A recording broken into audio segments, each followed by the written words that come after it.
Slow down, lie down, remember it's just you and me.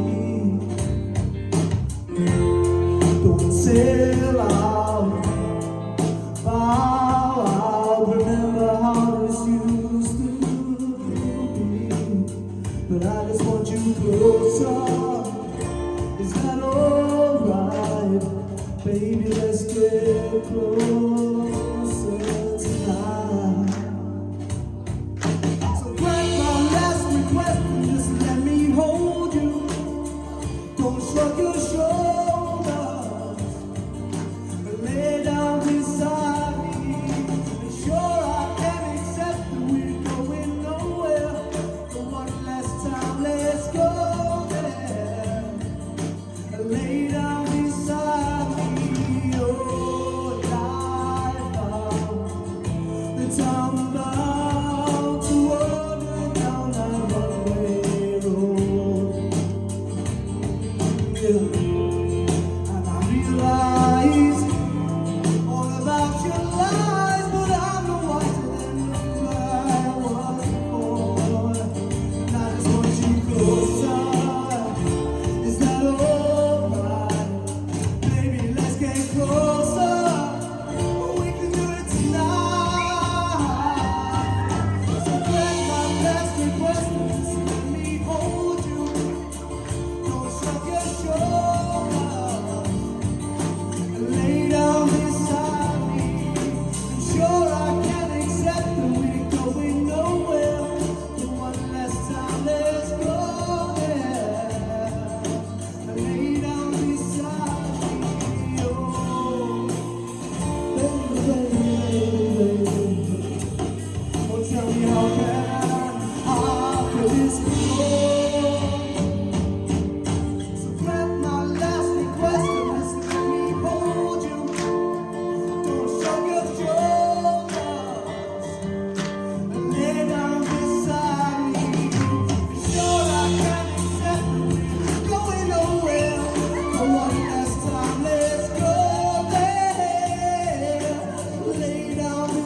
Well done, man. Yes!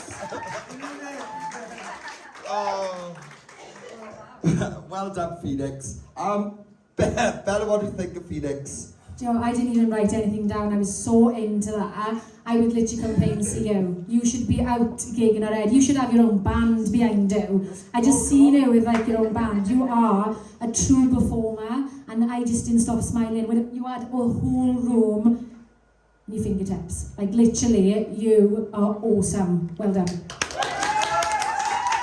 Laura? You absolutely loved that, didn't you? Yeah, I love it. You could tell. He was like brilliant himself, like he wasn't singing to us. He was like, look at me, singing me, look at me. You'd never know that you started off rapping. You just, it's mad, like. You are one for, I can see you on the circuit, one for the boys. Not in that sense, but not for all the football boys, no. Like Liam Gallagher type of, there is something out there, and that is what I can see. And I didn't, all I wrote is Liam Gallagher. I didn't write anything else. But I really, really enjoyed that performance, and you should be so proud of yourself. Phoenix, yeah, look, we've got to be realistic, right? Like, even now at this point, like, there is still, in terms of vocal technique, there's still work to be done. You know that, or you're aware of that. But put this aside, right? This isn't called Singer of the Valleys. We're looking for somebody that's got it all round. That there, how you can grab a crowd like that, all right? That's unique. You're unique. You're the underdog in this. You came into this as a rapper, and to see you at that point doing what you just done, even your image, honestly, but what you've achieved this season, regardless to whether you win or not tonight, what you've achieved is remarkable, absolutely remarkable, because you've turned into a completely current indie vibe act. Again, like the girls picked up with the pubs and clubs, you floor them easily, not a problem. You've got that atmosphere around you. But in terms of more than that, you live up to these artists you see today, the Ed Sheerans and these unique indie alternative odd people, you know. Liam Gallagher has actually been mentioned before, and like he's not the greatest singer, but he's iconic, you know, and you've got that iconicness. Robbie Williams, all of these sort of acts, you've got it back, and you should be really, really proud of what you've just done there, because you've just shown us, and there was some certain notes in there where I've seen it pushed a little bit more than what I've usually seen. So you really give it everything then. I know, it's incredible. And he is a fab rapper, man. He's a great rapper, but we just spotted this voice. You should see disc 2. No, Phoenix, honestly, but you should be really, really proud of what you've just done there, and be proud of what you've achieved this journey too. Round of applause for Phoenix, guys.